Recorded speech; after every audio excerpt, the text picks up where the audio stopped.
Join Sid for this edition of It's Supernatural. Bonjour, bienvenue dans mon monde où c'est naturellement surnaturel. Voudriez-vous que chacune de vos prières soit exaucée? Je veux dire toutes vos prières. Aimeriez-vous vraiment cela? Voudriez-vous que toutes vos prières aient une réponse? Mon invité a traversé et appris comment la foi fonctionne à la dure. Je ne veux pas qu'aucun d'entre vous ait à traverser ce qu'elle a traversé. Mais à la suite du processus, elle a vu les réponses surnaturelles les plus étonnantes à la prière et à travers la révélation, Dieu lui a appris comment vous apprendrez à avoir vos prières exaucées. Le voulez-vous maintenant? You want it?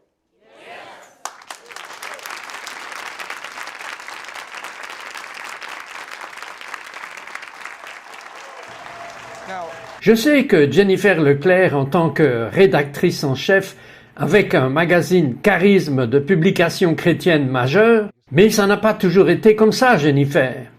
En fait, quand vous aviez 3 ans, vous veniez d'un foyer non chrétien, vous avez vu quelque chose, vous avez vu un esprit de peur et ça vous a tourmenté pour la majeure partie de votre vie. Oui, ça l'a fait, j'ai vu cet esprit de peur s'asseoir dans ma chambre. Je ne savais pas ce que c'était, bien sûr. À l'âge de 3 ans, ma mère pensait que c'était mon imagination, qu'elle entrerait avec un balai et essayerait de le chasser, mais c'était un esprit de peur qui m'avait ciblé à un très jeune âge pour détruire mon destin. Maintenant, vous aviez un petit ami avec qui vous viviez et vous avez eu une altercation. Et vous avez appelé le 911 et la police est venue. Et puis vous avez décidé que c'était aller trop loin et que vous ne vouliez pas le faire. Et donc, la façon dont l'officier de police n'a pas aimé ce que vous aviez fait, il y a eu des accusations déposées parce que vous ne vouliez pas porter plainte contre votre petit ami. Et ils vous ont emmené en prison. Mais ensuite, ils vous ont libéré. Mais vous n'aviez pas le droit de changer de ville sans les prévenir. Et tout se passait bien. Vous avez fini par épouser ce copain et vous vous êtes mariés. Et vous avez eu un enfant. Et il a dit « Je pars en vacances pour 2 semaines ». Il vous a dit « Au revoir chérie ». Et ensuite, il ne s'est plus jamais présenté. Alors elle a demandé le divorce.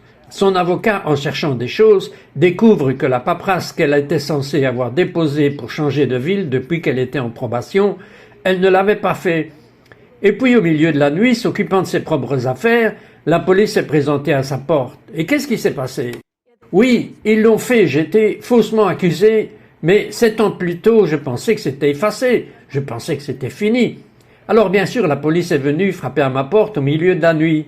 Maintenant, j'avais engagé un avocat de la défense qui m'a dit que c'était un problème de paperasse. Ne vous inquiétez pas, nous allons nous en occuper. Mais je ne l'ai pas cru.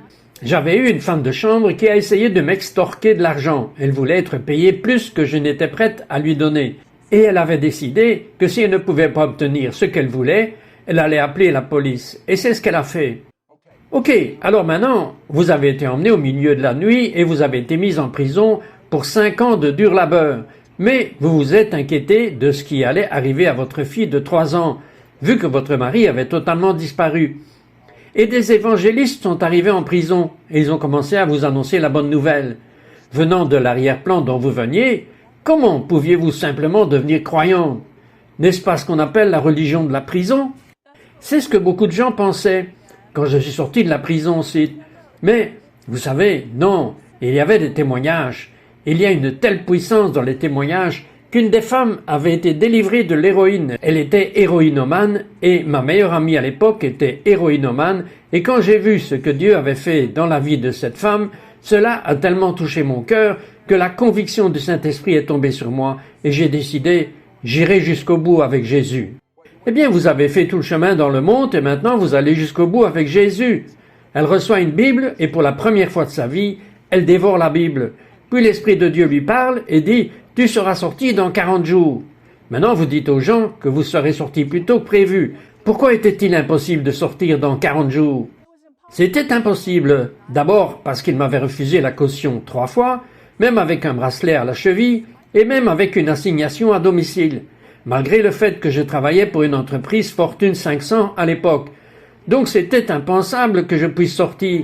Mais néanmoins, le juge était en vacances le 40e jour, donc il n'y avait aucun moyen que je puisse même me tenir devant le juge le 40e jour.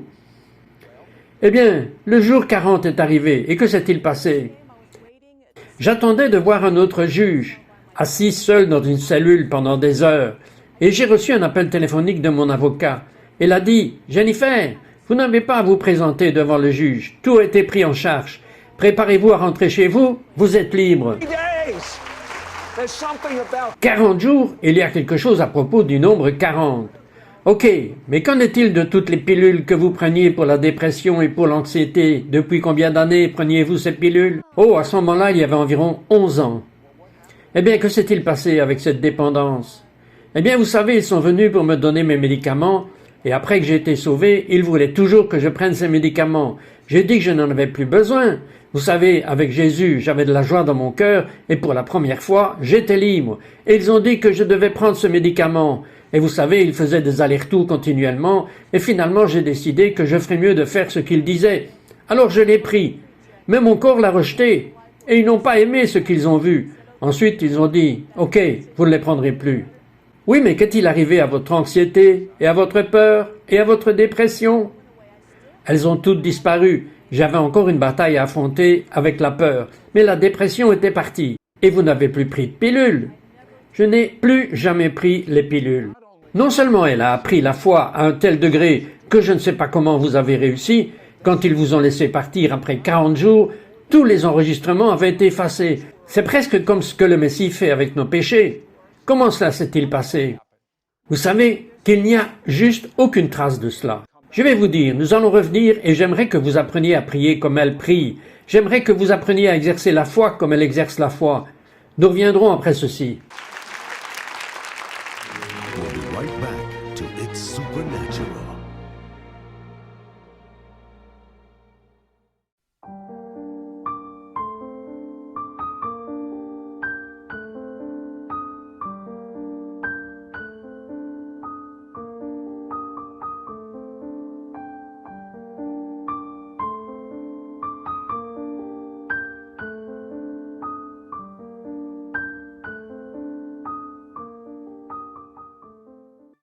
We now return to It's Supernatural. Donc Jennifer a eu un grand miracle et elle a une relation avec Dieu. Dieu commence à répondre à ses prières. Elle est sortie de prison, son casier disparaît totalement, elle est de retour avec sa fille, elle gagne 3000 $ par semaine, elle a un don extraordinaire pour l'écriture et puis tout à coup, elle perd son emploi. Elle gagne maintenant 0 $ par semaine.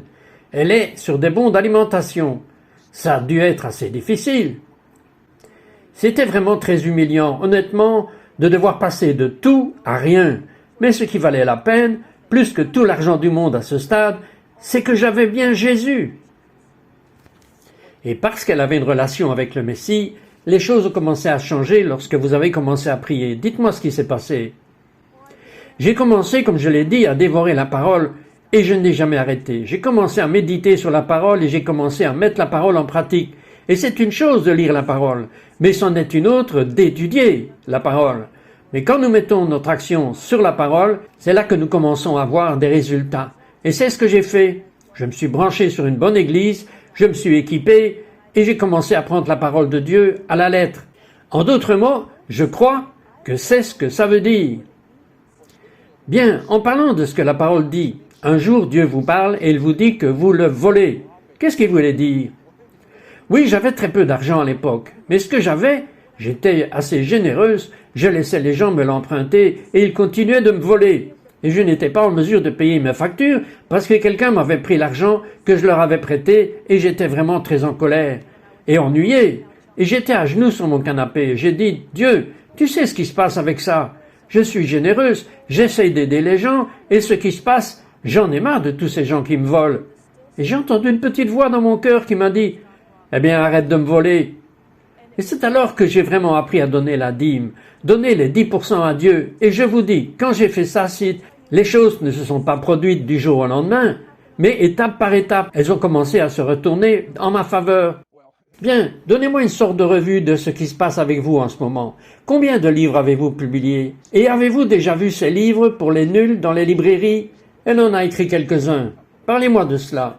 J'en ai écrit plusieurs, maintenant, et ce sont les premiers livres que j'ai commencé à écrire depuis longtemps, avant de commencer à écrire des livres religieux. Et j'en ai donc écrit un certain nombre. J'ai maintenant écrit 8 livres chrétiens en plus de cela, et Dieu a pris le don en moi et l'a utilisé pour apporter de l'augmentation et de la prospérité dans ma vie. Et il fera la même chose pour n'importe qui. Ok, parlez-moi du condo en bord de mer. Je veux dire des coupons alimentaires à un combo en bord de mer. Parlez-moi de cela. C'est vraiment surnaturel. Ce qui s'est passé, c'est que j'ai commencé à comprendre la loi de la confession, et je ne parle pas du nom du demandeur. Vous savez, je parle de rester conformément à ce que dit la parole de Dieu. Et donc, j'avais un désir dans mon cœur. Je voulais un condo en bord de mer.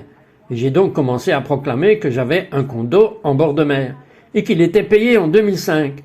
J'ai un condo en bord de mer, et il est payé.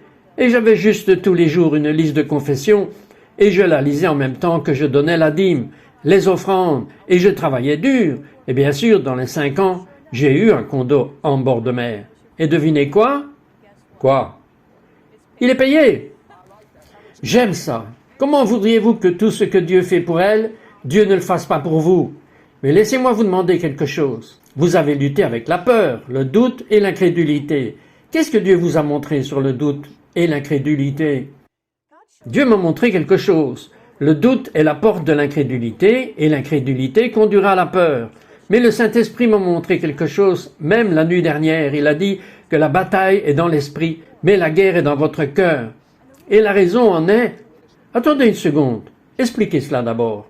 La bataille est dans l'esprit. Donc, nous avons des pensées que l'ennemi lance ses fléchettes enflammées, et vraiment la bataille est dans l'esprit. Ce sont les pensées, l'imagination, ce sont les suggestions qu'on entend. Eh bien, tu ne prospéreras jamais, ou bien tu ne seras jamais guéri, ou bien tu ne feras jamais ceci ou cela. Et c'est l'ennemi qui apporte le doute, qui vous fait douter, que vous douterez de la parole de Dieu. Vous voyez, la bataille est dans l'esprit, mais la guerre est pour votre cœur, parce que la Bible dit que nous croyons avec notre cœur, et nous ne croyons pas avec notre esprit. Croire avec notre esprit est simplement une ascension mentale, mais croire avec notre cœur, c'est avoir une foi pure dans notre cœur. C'est là que les miracles se produisent.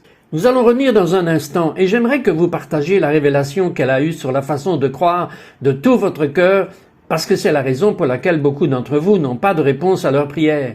Il y a de la peur, il y a un doute, il y a de l'incrédulité, et même si vous dites « Ah, je crois », vous ne croyez pas vraiment dans votre cœur. Nous revenons tout de suite. We'll be right back to It's Supernatural.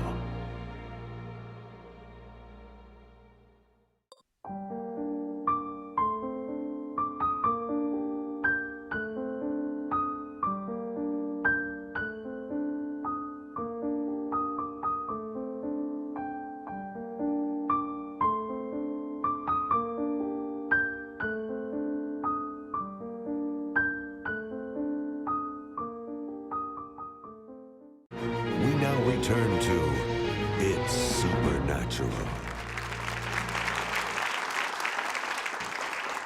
Maintenant, Jennifer a inventé un nouveau mot. Vous avez entendu parler de l'alcoolisme, et ça, elle ne l'a pas inventé. Son mot est deltaholisme.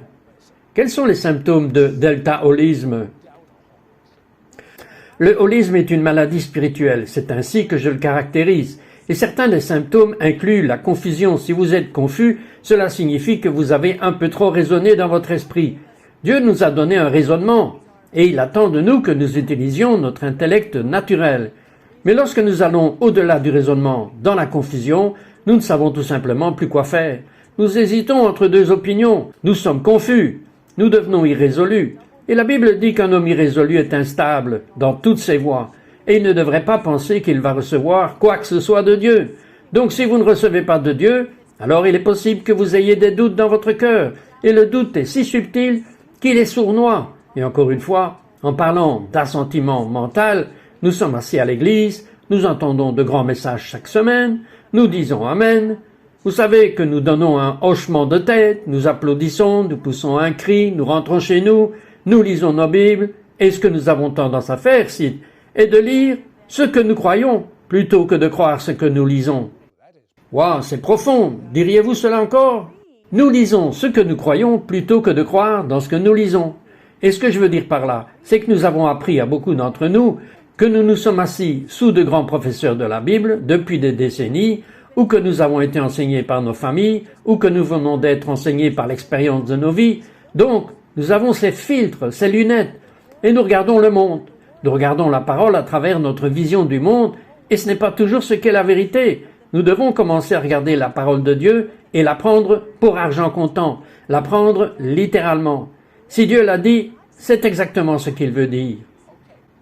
Ok, mais il y a un obstacle. Alors que nous parlions du doute, de l'incrédulité, qu'est-ce que Dieu vous a montré? Comment vous en êtes-vous débarrassé? J'ai étudié le matériel de Kenneth Hagin, et j'ai juste dévoré ce matériel il y a quelques années, et je me souviens d'avoir étudié et étudié et étudié. Mais ma foi ne semblait pas fonctionner, et j'étais vraiment frustré. Je me demandais comment je pouvais étudier. Vous savez, je me souviens, parce que j'ai lu aussi son matériel, et Jennifer cite quelque chose. Elle dit que Dieu n'est pas ému par votre besoin. Dieu n'est ému que par votre foi. Et nous nous disons, oh Dieu, comment se fait-il que tu guérisses tout le monde?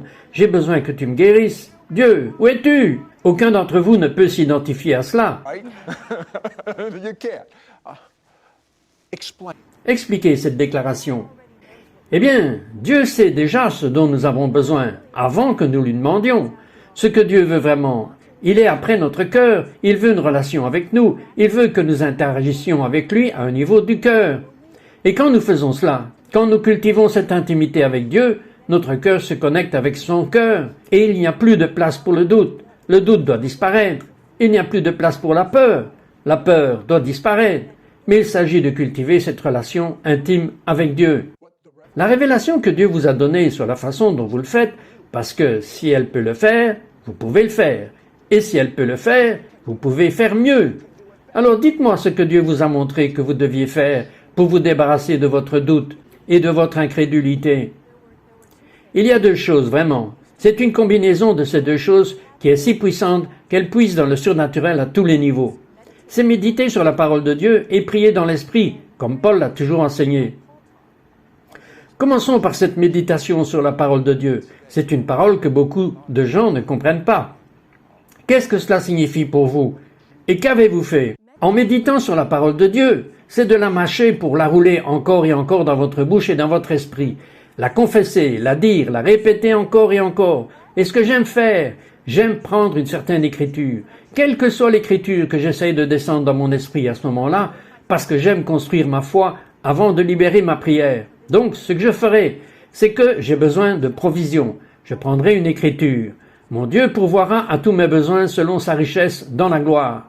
Et je dirai chaque mot que je soulignerai au fur et à mesure et je dirai « Mon Dieu fournira ». Cela le rend personnel. Alors je dis que mon Dieu fournira, cela fait de lui, vous savez, c'est pas à propos de moi, c'est à propos de lui. Nous sommes dans le même bateau. Mon Dieu le fera. Et je continue de cette façon. Vous savez que la méditation est si importante que les médecins ont prouvé que si vous dites un mensonge assez longtemps, vous finirez par croire que c'est vrai. Et si vous dites la chose la plus forte dans ce monde, la parole de Dieu, assez longtemps, une ampoule s'allumera. Et les gens ne mâchent pas la parole de Dieu, comme Jennifer l'a dit. Maintenant, vous avez parlé d'une deuxième chose que Dieu vous a montrée. Priez dans l'esprit, que Paul enseigne à plusieurs endroits dans la Bible. Et Jude dit aussi, vous construisez dans votre foi la plus sainte. Priez dans l'esprit, et donc quand vous priez dans l'esprit, vous renforcez votre esprit, vous renforcez votre cœur, et il devient plus facile de croire de tout votre cœur, parce que plus votre cœur se remplit de la parole, plus vous vous remplissez de l'esprit, et la peur doit disparaître, le doute doit disparaître. Maintenant, vous avez trouvé quelque chose que je n'avais jamais vu, la révélation qu'elle a eue sur le deltaholisme. Vous avez proposé 12 étapes distinctes, que si quelqu'un le fait, il supprimera de manière surnaturelle le deltaholisme, et si vous pouvez le faire, devinez quoi? Ce que vous croirez de tout votre cœur, et ce que vous direz, arrivera. Parlez-moi d'un de ces principes.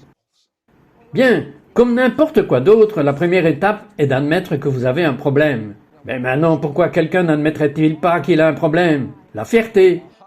Le diable vous a fait le faire. Non. C'est la fierté. Nous ne savons pas, nous ne reconnaissons pas, nous ne discernons pas cette voie du doute. C'est si subtil, vous savez, que vous pensez que c'est vous. Mais ce n'est pas vous, c'est l'ennemi qui essaye de voler votre foi. Vous venez de dire un mot intéressant, le mot doute. La voix du doute est subtile. Expliquez cela un peu pour moi. C'est presque comme si c'était votre pensée. Vous savez, quand Ève était dans le jardin avec Adam, le serpent est venu et l'a fait douter de la parole de Dieu. Juste en lui posant une question. Dieu a-t-il vraiment dit cela? Et c'est ce que le diable fait avec nous maintenant. L'ennemi posera une question. Est-ce que Dieu voulait vraiment dire que la guérison est pour aujourd'hui? Et il vous fera douter que votre guérison se produira parce que Jésus ne guérit plus, quand en fait la parole dit qu'il le fera. Maintenant, entre autres choses, vous avez été guéri de l'hypertension artérielle. Vous avez l'habitude d'aller en voyage missionnaire et chaque fois, vous aviez des problèmes de cheville. Les avez-vous encore aujourd'hui? Je n'ai rien du tout, je marche normalement. Et votre tension artérielle? Ma tension artérielle est parfaitement normale. Ok, prieriez-vous pour que nous puissions discerner la voix subtile du doute et de l'incrédulité en ce moment? Oui, Père, je te remercie pour tous ceux qui regardent et tout le monde qui entend le son de ma voix. Je te remercie, Seigneur, de nous donner un discernement, un Dieu plus tranchant pour comprendre et connaître cette voix du doute, pour la reconnaître à son apparition, afin que nous ne méditions pas sur la parole du doute, la parole de l'ennemi, mais que nous pourrions méditer sur la parole de Dieu. Je libère en ce moment, par l'Esprit de Dieu, une onction pour discerner, une onction pour entendre. Je débouche les oreilles de ceux qui ont écouté le doute. Je le lis et je lui ordonne de partir au nom de Jésus. Amen. Vous savez que je ne suis pas ému par les sentiments, mais je peux vous dire que j'avais l'impression que les ampoules s'allumaient et que les gens commencent à reconnaître. J'ai quelques conseils pour vous. Oubliez ce qui se cache derrière le mensonge. Oubliez les échecs et les erreurs. Faites ce qu'on vient de vous demander de faire. Numéro 1, méditez sur la parole de Dieu. Numéro 2, priez dans des langues surnaturelles. Vous savez, Jennifer, j'ai prié 1 heure par jour et je vais vous dire, au cours de ces 2 derniers mois, j'ai rencontré des gens et cela ne s'était jamais vraiment produit avant, que la présence de Dieu s'est déversée sur moi et que les gens tombaient. Une serveuse m'a dit, mais qu'est-ce qui m'est arrivé? Eh bien, c'est merveilleux ce qui m'est arrivé. C'est merveilleux ce qui est arrivé à Jennifer. Mais vous avez été appelé, vous avez été choisi, vous avez un but, vous avez un destin. Alors, dépoussiérez-vous, levez-vous et retournez à Jésus.